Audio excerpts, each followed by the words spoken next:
America মহাদেশের কথা বললেই আমাদের চোখের সামনে ভেসে ওঠে বিশাল রিং অফ ফায়ার, যেখানে আলাস্কা থেকে শুরু করে কানাডা, যুক্তরাষ্ট্রের পশ্চিম অংশ, মেক্সিকো, মধ্য আমেরিকা এবং দক্ষিণ আমেরিকার চিলি, পেরু পর্যন্ত বিস্তৃত শক্তিশালী ফল্ট লাইন।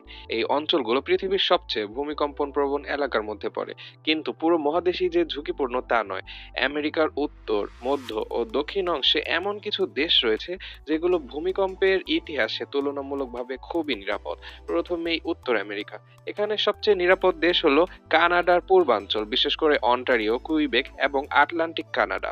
কানাডার পশ্চিম অংশ যেমন ব্রিটিশ কলম্বিয়া ভূমিকম্পন প্রবণ, কিন্তু পূর্বাঞ্চল ইউরেশিয়ান প্লেটের স্থিতিশীল অংশে অবস্থিত, ফলে বড় ভূমিকম্পের রেকর্ড অত্যন্ত কম। একইভাবে যুক্তরাষ্ট্রের মধ্য ও পূর্বাঞ্চল যেমন মিনেসোটা, উইসকনসিন, ওহাইও, মিশিগান ও ফ্লোরিডা এসব এলাকায় ভূমিকম্পের ঝুঁকি থেকে প্রায় মুক্ত। এখানে কোনো বড় টেকটনিক সংঘর্ষ নেই এবং শত বছরের রেকর্ডে বড় কোনো ক্ষয়ক্ষতি দেখা যায়নি। এবার আসি মধ্য আমেরিকাতে। মেক্সিকো, গুয়েতেমালা বা কোস্টারিকার নাম আসলে আমরা সাধারণত ভূমিকম্পের কথাই ভাবি, কারণ এরা প্লেটের বাউন্ডারির কাছে।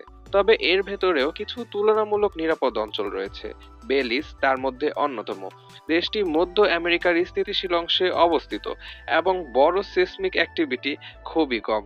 বেলিজে আশেপাশের দেশগুলোর মতো বড় ভূমিকম্প দেখা যায় না। আরেকটি তুলনামূলক নিরাপদ দেশ হলো পানামা, বিশেষ করে দেশের মধ্য ও পূর্বাংশ।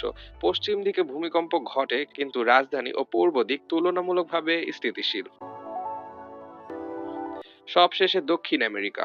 এই মহাদেশের পশ্চিম উপকূল, চিলি, পেরু, ইকুয়েডর পৃথিবীর সবচেয়ে শক্তিশালী ভূমিকম্পের অঞ্চলগুলোর একটি। তবে দক্ষিণ আমেরিকায় এমন কয়েকটি দেশ রয়েছে যেগুলো এই ঝুঁকির বাইরে।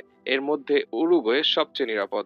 দেশটি দক্ষিণ আমেরিকার স্থির ও গভীর স্থলভাগে অবস্থিত, যেখানে বড় ভূমিকম্পের ইতিহাস নেই বললেই চলে।